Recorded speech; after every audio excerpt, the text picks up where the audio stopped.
Ty, we are now in episode 2, building a franchise brand. And we left off, talked about journey, becoming a franchisor, sort of missteps and what that journey looked like initially. And in this episode, really want to dive into, and if I could frame this for everyone that's going to be listening to this, you become a franchisor, you go through the legal steps, you go through your evaluation of the franchise world, you're dedicated, you enter the franchise space, and where we're going to pick up on is what was that moment like? You became a franchisor. What did it feel like? What did you think was going to happen next? And what really happened next? And I'm Okay. sure a lot of that's going to have to do with franchise sales. Oh, and Ty, before we get started today, we talked about your grandfather, right? And Yeah. this image, it's your grandfather, your grandmother, Uh-huh. Preservan booth. Tell me about that moment. Man, it's really cool. So, as I shared last time, my story, how this was kind of built out of an existing business. And so, this was both times I have launched a business. My first business I launched at the OKC Home and Garden Show, and then Preservan. Essentially, in some ways, I kind of launched it, like kind of went public at the Oklahoma City Home and Garden Show, and they've always been great supporters. They're in the original photo that they came out that first time. They were in this one. They came out, and you know, it's just awesome to build something that both that people support and that they've been supportive of. Ty, I mean, when you think about franchising generationally, right? Now, your grandfather, his imprint is on Preservan, and you're sharing that moment. Um, and in the future, your franchisees and maybe their grandchildren are going to have a connection with the brand. But at that moment with your grandfather, like, what was the conversation like? Well, they just were being really nice to me and saying, "Ty, looks like what a great booth." I mean, it's that, but for me, and this is what I always like about kind of how this kind of connects to franchising. Is my grandfather wasn't in franchising. My grandfather wasn't at a business like Preservan. He was a home builder, but it was this idea that like my success that I've had, there's hard work, but there's also those things that are gifted to you by others. Specifically him. I remember when I was 20, and he taught me how to go into a bank and borrow money, like what I was supposed to wear, that I was supposed to have a file that I was supposed to take in that had my information in it. You had to go in with a file. Like he taught me these rules. He taught me the rules that this is a long time ago, but always go into the bank so that the bank owner knows that you're there. Like when you're depositing money, you have to be seen. You don't just go through the drive-through. You got to walk in so you can wave to the president of the bank back there. Like these types of things. And ultimately, that's what franchising has become. It's like a lot of these lessons that I've learned, both in the last 20 years of entrepreneurship, that you kind of pass on to your franchisees, and you're just kind of building upon these experiences. It's it's fun to get to share some of these strategies. I don't tell them to go into the bank anymore like that, but some of these strategies you get to still use. I like those are.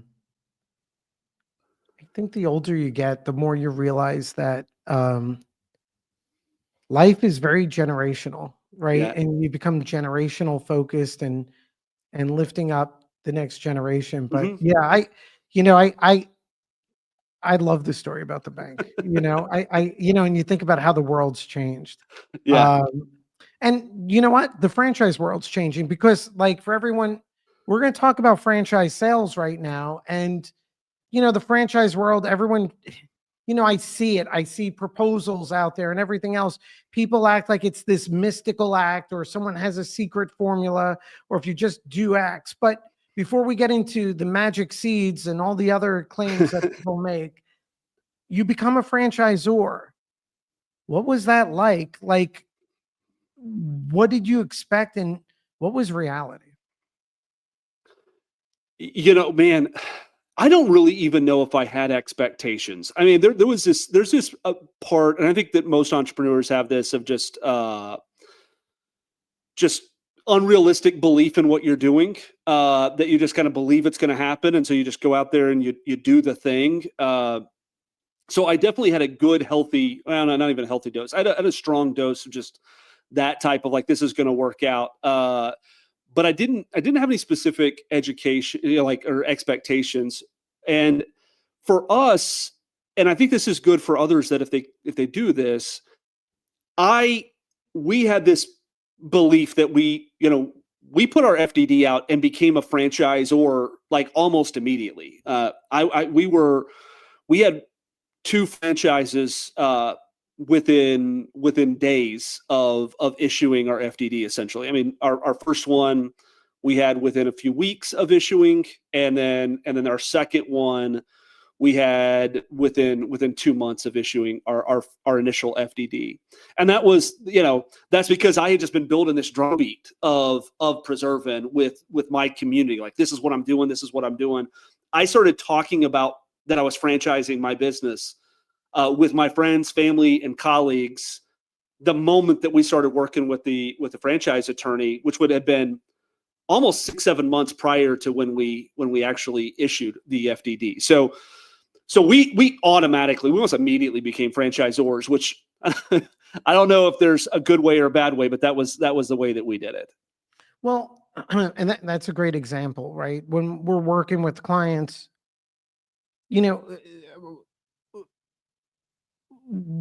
what I try to share with them is that even if we become a franchise in 90 to 120 days, view that first 12, 18 months as seasoning, building a foundation, right? The basic analogy of planting seeds, and focus on the organic reach, which are people that know you, people that know your brand. And I think that's the most powerful element. So like the 2 franchisees that you onboarded, you're describing organic. Were they friends, family, customers? Where did they come from? So the first one was an employee. He was just my top performing technician. He wanted growth, and so this was the strategy we had. And we're like, hey, let's just go try this out. And that was our first one. Our second one was a friend of mine. His name's Scott Seidler. And we had been on the board of a national nonprofit trade organization together, and he was based out of Florida. He saw Preservan as a potential vertical for his existing business, and I was really honest with him. I sat on a park bench in Maine, and we had a conversation back October, right as we were getting ready to issue that FDD, and I was like, man, I don't know what this is going to look like, but I'll do everything I can to make sure, your location is successful. You can count on me. And we kind of shook hands there. And then just a few months later, him and his business partner signed the franchise agreement. So those were our first 2 came from. Our third one was kind of very similar. Another person I'd served on a board of this Window Preservation Alliance with. And so those were our first 3. We're all business connections. And then after that, we even got 2 more that were you think like your LinkedIn, you have your first degree connections. Our first 3 were first degree connections. And then our next 2 were where I'd call second degree connections, friends of friends at that point. And of course, right, as you're onboarding those franchisees, the most common basic thing is you need to make them successful. That serves as validation for the future and the growth of the company. Yeah. Ty, so it's really an amazing story, like, coming out of the gate, organic, and we look at that as signs and signals when we're speaking with franchise. People say, well, what are budgets and everything else? And a lot depends on what's your industry. Is there white space in the industry? What's your organic reach? Have people been asking about franchising the business? So you come out of the gate. So your first 4 clearly organic, right? Mm-hmm. Direct or one connection off. Those 4 sales, they take you from the moment you become a franchisor through how far ahead do we go? Is this 12 months or? So let's see. The first three came, we 2 of them came in the first year. The third one came, and then the third one came towards the end of that year. So that was kind of year 1 of franchising, as we signed and opened 2, and then the third one was signed late in the year and coming on board. So that was our first 12 months, and then sometime in that 12 months, towards the end of that period, was when we got into the broker networks, late in our first year of franchising. So it's funny how time passes, but let's go back to a moment. So you're now a franchisor. So organic conversions critical. I Mhm. think the next critical step that you took, if outside looking in, is, and I tell this to clients, don't just rely on third parties, suppliers, vendors, consultants, right? We do advisory and all that. And my point is, let's explore the franchise world, come to our conferences. It's not rocket science, and then we're going to be equipped to make good decisions. We meet, clearly you're immersing yourself in discovery and improving your knowledge. I don't recall exactly how we connected, but we connect, and eventually you're on our podcast. Mhm. So, because I think that's an important story, not necessarily because you connected with, but that journey you were on. So what happened there? Well, you know, during this process, and it's said all the time how franchising is a different business. I'd heard that a dozen times, and I just, it is that commitment to kind of really immersing myself in the industry.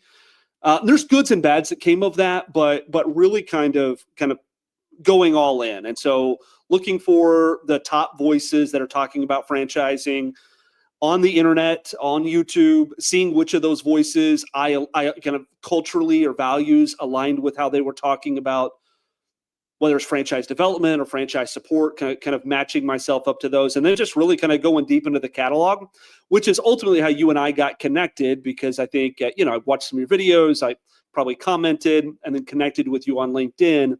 But I did that with a lot of individuals. I did that with other franchisors. I can think of a number of franchisors that I connected with on LinkedIn, and I just asked, how'd you do it? One specifically was Steven with Resi Brands. They had just gotten started, or just a little bit ahead of us, with that one painter. And I just started messaging him on LinkedIn, and he responded. He gave me his path, and I talked to the people that he went down that path with, and kind of was evaluating all those options on the right way to start to get past the organic, because it was really exciting to get those first ones, but knew that we wanted to go more than just my friends and family. So, like, in critical lesson there, right? Which is, you're taking accountability. You're like, I'm going to assess the franchise world. I'm going to get data, get insights, and discover, and I'm going to decide what's the best pathway for Preservan, which I think is a critical step. I like, where I get sometimes not frustrated, but we're rooting for brands, and it's like, well, I'm just going to rely on this expert because they say X, and they tell me I pay them X dollars a month. I only spend $1,500 a month on marketing. I'm gonna grow, and I'm like, and it's like, all right. So you go through that discovery process, which I think is critical, because getting beyond organic sales, or some don't even get those organic sales. And not specifically with any one person, you go through that immersion process, discovery. What are some of the insights you could share on, I thought this, it turns out it's that, or I need to recalibrate? So I won't give any vendors by name, but so when we started thinking, okay, we want to start doing franchise sales or franchise awarding or whatever you want to call it, but we want to start getting leads for franchises.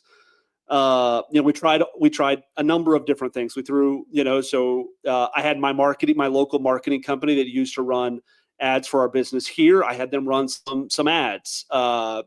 I bought some leads from one of those portal things where you get the leads. I bought so many, and I joined a broker network. And the tough part was, I mean, everybody along the way, and none of them, I think, or intentionally give me bad advice, but none of it worked. Like, I wasn't getting any traction with the brokers. I wasn't getting any like conversions or even conversations with those portal leads. And my organic stuff, or not my organic stuff, my paid ads that we were running through my local marketing company, they weren't getting anything. And so it was like, that was a thing where, like, everybody kind of was like, oh, you're going to expect this kind of conversion rate. And we didn't get it. So that was the thing I think that threw us off. And hindsight's always 2020, but it took a while to figure out what was going to work. And some days I'm still not sure what works. But we know some things that work, but it took a while to figure that out. And I think, people look at it as, well, I made these mistakes. And my response there is like, don't beat yourself up. Every entrepreneur and business owner does. So the issue is not making the mistake. It's not recalibrating or redirecting. Mm-hmm. We went through a phase, and we talked about in the earlier episodes, I'm not going to, where we rebooted the FDD, right? Mm-hmm. And so, like, I always think of it in terms of what happens to the trajectory if you don't have the right franchise sales process, the right FDD, the right education. But for everyone who's listening, you rolled up your sleeves, Ty. Like you go to your website now, you have a discovery guide, you have videos, you have your YouTube channel, and that's the thing you can't buy. Or when people are evaluating franchising, they're saying, people tell them, well, this is my budget. We've had clients that bootstrap to go on to tens of millions. Yeah. Ones that spend a lot and don't go anywhere. Yeah. So it's that founder. So like, even like just generally any founder, like what's your advice to them about, not specifically, but what should it feel like? What should they feel like they're doing to help move the brand? So what worked for us and was just for me to take a very active role. Like that was kind of the thing. I had gotten some advice like, well, don't make it all about the founder or that, and don't. So my initial website, you're talking about our website now. My initial one didn't have a lot of information about me. It was not very good, and so, but kind of going through the process, understanding our story. So we first of all we started doing that stuff. We had the website kind of updated. We made a brand video. Where I kind of shared my story and my vision for Preservan. That was a key piece to it. But then ultimately it was about getting that in front of people. And rather than take this, for me, because I didn't have the big budget, and we still spent a ton of money, but I didn't have a big budget. So instead it was about my activity. What could I do? And I remember, and I may have shared this before, but I'll share it again, is a business coach challenged me and said, Ty, how many conversations are you having with the brokers? How many phone calls are you making? How many emails are you sending? I was like, well, I put it out there. Aren't they supposed to? And he was like, you can wait for them or you can call them. And this is something I tell new franchisors every time I talk to somebody who's entering the broker network. To some degree, if you got all these pieces put together, you are one phone call away from your next deal. You're one phone call away. And because we made phone call after phone call after phone call. And I will not forget, it was October of right after we had done the third deal and organic. And I had called all these brokers. And then one of them said, Ty, I've got somebody. I think they're really going to like your brand. They just missed an opportunity with another one. Can I introduce you? And they were like, this guy was ready to move. He was motivated. And it happened relatively fast. And so I still hold that with our team. I still hold that kind of we're one phone call away. We're one phone call away from our next deal. Just keep making them, keep sending emails, keep engaging. Ty, the advice, right? If in the franchise space, one item that someone's going to bump into is experts promising things. Mm-hmm. If you spend, and my biggest concern is it's always it sounds too good to be true. If you sign X with us, we have all the relationships and connections. If you just pay us, and we could grow your franchise for just $1,500 a month, or whatever it is. How should founders filter out that decision making? Well, I would say in my experience, and I've signed up on a few of those things, and I've done a few of them. None of that will probably work. The thing that will actually work, and I mean, most people listening to this are thinking about franchising business or have franchised their business, know what it took to get their first thing started. And there was no, when I started my business and the other business I've started, and we talked about my grandfather, his business, like none of these businesses got started because you signed up with somebody who promised you they would get you a bunch of customers. That's not how any of these things work. All of these things are where, you know, whether you're cooking the food and you're inviting the people in and you're going around and meeting everybody in your restaurant. If you're in the restaurant business, or if you're in the home service business, you're knocking doors and you're going to B&I meetings. Like that's how you build these things. And franchising is not in that sense any different. In early stages, I don't see another way that you can build a franchise system and get new candidates without getting your hands dirty, I guess. By picking up the phone and sending emails and connecting on LinkedIn. It's going to be built on the number of people, just the sheer number of people who can influence people your direction. Right. And you know, budget, and if it's founder driven, it's going to be more effective, right? Yeah. And your point earlier, I've heard like new clients come in and say, we were told the founder shouldn't be in the focal point of the franchise sales discovery process. But I'm like, but you're a brand new franchisor, and you as the founder, you're the avatar, right? That's what they want to aspire to, is that journey that you're on. Yeah. That Ty, if advice, because I think too many new franchisors. Well, actually, before I get to that, sorry guys, keeping with our prior discussion about like how to make good decisions and what we're even at our recent Fran Camp conference, right? Which is our day and a half sort of mastermind and growth conference. Without going into names, when you speak, because some of the brands that are there are very large, successful brands, others are starting, and others have started like over the past 2 years, but they're stuck and they're working with, whatever experts, and not about the experts, but what are some of their frustrations, or what do you see as their gaps? What I see, most of the gaps I see with those that are kind of in this space between 0 and 50, right? In the space between like 0 and 50, or maybe even 0 and 20, is that there is a lot of voices telling you, just give us X number of dollars a month and we'll get you deals, or we'll get you candidates.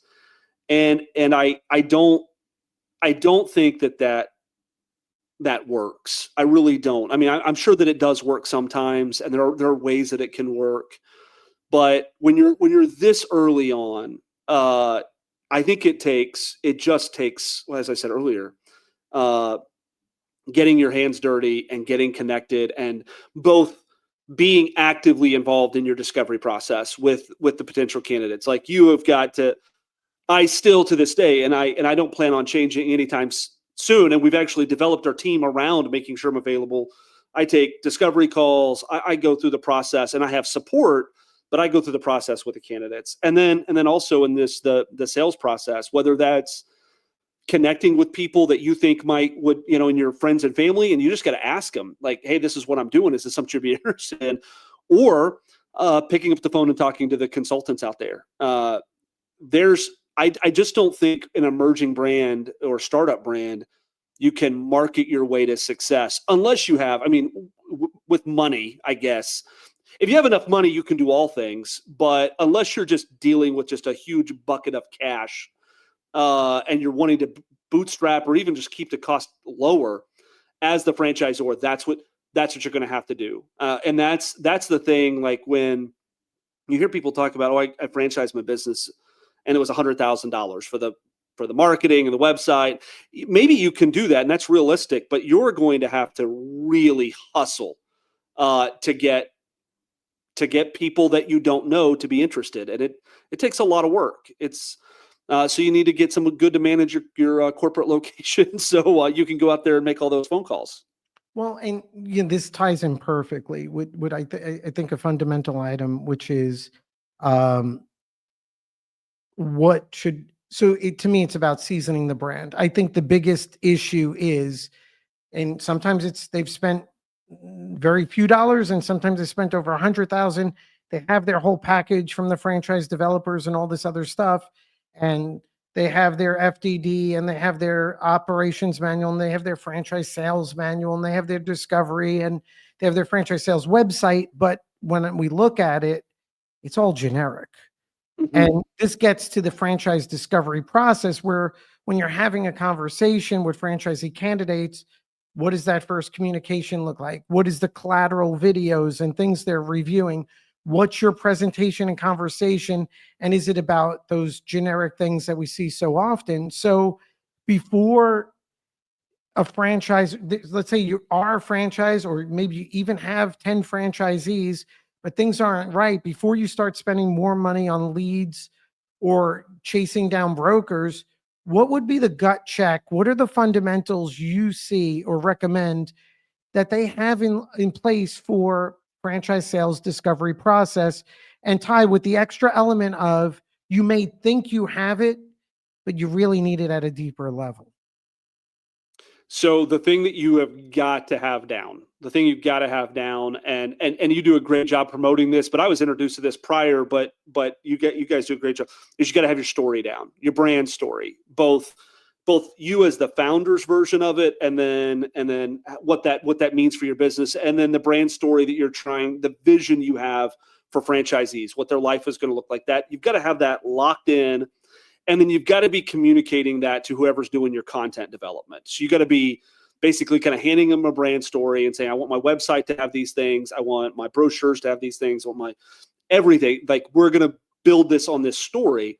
You've got to have that story element. That is because every time I talk to somebody, I am regurgitating the story. And then as I talk to maybe a consultant, I share my story, I share them content, they then share my story. And the other thing, I think, if you want to bootstrap, you got to get over whatever it is that you may have about creating content, and you've got to start creating content. And you don't have to spend a ton of money doing it, but you need to be actively engaged on LinkedIn, and then you need to be making videos, talking to your franchisees, talking about you, whatever you can do. You've got to start creating content as early as possible. Honestly, if I look back, I wish I'd have started creating content about Preservan a year before we ever issued our franchise. I wish I would have done that. And then I wish I still look back over the last year and go, man, I wish I would have done these things. The other thing too, actively engaged on LinkedIn. I think that is one of one of our key strategies, accidental for success, is that when we have a candidate or somebody's interested in us, I post regularly. I connect with them on LinkedIn. If we're an early connection, they see my stuff more often. And so I can see that, like, people I'm talking to in the process, that they're seeing on my videos or they're seeing my posts. Very critical. You just got to be ready to put yourself out there. I don't know how you would bootstrap this or start this thing up if you're afraid of that. Well, and I think the key there is it's got to be genuine, right? Yeah. And so this is just not something where you could just say my developer or consultants doing it. Now, they could help facilitate, right? We have our workshops and other stuff, and the other thing is that story is going to evolve. Like, what you think is good today is not deep enough. Yeah. Right. And the gut check is, if all you're talking about is training and support, and if you're saying the same things as everyone else, then it's probably not the right direction. And that's why I think everyone has a hard time. You have an easier time communicating because you have a genuine story you're committed to. Yeah, but it's not like, I know people can see these videos and think, oh, like, maybe Ty's just good at but like that, we built that story way before I ever talked about it. And then the other thing I was thinking of is that, well, now I just lost the other thing I was thinking of. So sorry about that. I do. No, I mean, look, look, even for our firm and our business, even like, it's something, it's interesting because when you dive deeper into the story, the mission, the purpose, the greater good, it turns out you're not engaged in marketing. You're actually, because you can't have a genuine story with also having the discipline to make sure you're delivering for your franchisees or for your customers. And Yeah. it was interesting when we we're at the last Frank Camp, one of the speakers, and they've been really successful, but it sticks in my head. Like they were talking about their focus or their, they judge everything by protect the franchisee, protect the brand, right? Yeah. And then that becomes a much bigger story. I remembered what I was thinking of, and I think it's helpful is that the story does change. It updates because especially when you think of the story and the vision you're casting for your franchisees. I talk about like the first handful of franchises we have, and we didn't have. I know a lot of times it's like, well, who's your avatar franchises? Well, in the early, you don't really know who your avatar is because, I mean, you can know like demographically the people who are most likely to purchase a franchise, but that may not be who you want to target. And so that's been kind of a regular evolution for us has been looking at the people who we're awarding, looking at the people, not they're just finding financial success. That's one key element, but that are like a brand champion. That because that makes our lives so much easier because they lift one another up, they help build our community of franchisees, and so then kind of tweaking that to really understand. And I love the two franchises, our first two, but I would say today clearly, and they know this, I've shared this with them, they're not who we look for anymore. Both of them totally different, but we've redeveloped our story, and it wouldn't attract those two gentlemen today. I love some of the phrases. I'm going to paraphrase and I'll share a frustration. I think you use the terms vision you're casting for your franchisees, right? And I think that is like, if there's a big takeaway from this video, to me, that's like one of the highlight moments, that vision you're casting. And you're combining that because then that vision needs to be genuine with that brand story. I was watching a video from a developer. I don't know, it just popped up. And I think they're distinguishing one of my videos. And they're like, before even speaking to a lawyer, deciding if your first step in franchising your business should be to decide what your, I forget the phrase they used, but it was basically what your avatar franchisee is, what's your franchisee persona. And I'm like, that is probably the last step because it's discovery. But they're saying, we're going to map out who do that before you franchise. But your point is you need that franchise to take root and, Mm-hmm. who it attracts, who it repels. And then that's the discovery process. Yeah. Yeah, because in your story, like our story hasn't changed, but it is matured. Like that's the big thing. It's matured, where we start to really understand the culture. We see our culture really kind of come to fruition, and then we're like, now we get it. Now we can go even deeper on that to attract. And so we spend a lot of time surveying our franchisees and looking over it and kind of really understanding who that is, because I think that's ultimately why I'm in franchising. Why I'm in franchising is to kind of build this business together with these other entrepreneurs and finding the right people that I want to build with. And every year, and I that's why I keep going back, not to plug the Frank Camp, but that is why I find myself there, even though I've wrote my brand story a few times. I find myself going back because it triggers something where I think about how to improve our brand story so that we can continue to grow in the way that we have a vision to grow. Yeah, Ty. And by the way, anyone listening, for GoodSpark, Frank Camp is our conference. You could check that out, and we have our coaching programs. Ty, it's funny. I guess everything connects, right? We started with a photo of your grandfather, and your grandmother was in that photo. No, Yeah. I mean, and it's like that photo, is part of the most genuine story there is, right? I'd even challenge. I'd love to see that somewhere on your franchise sales website. But um, Ty, I think we're on to, like, we're really going to discover a bunch of things in these series. Next episode, episode 3, we're going to talk about team, right? Which in this case, many times it's just the founder building this up. You have a secret weapon. You have April McBride, but we're going to talk about team. What are key roles? What are team members you've added? What are team members you may need to add in the future? And how this is all working together? That sounds exciting. That's been a real journey. So I can't wait to share. Well, I mean, like, what's the preview there, Ty? Because everyone has the question, like, who do I need and what do I need? The answer is always, and this is for my franchisees and for myself, is you need it. If you're the visionary, you need an integrator. So it's the most critical.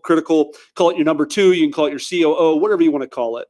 That's the role that you need, and you start small, but then you keep on growing that. That's the answer. That's what makes our franchisees successful too, is when they have a strong number two. All right. Episode 3. Thanks, Ty. All right. Thanks, Charles.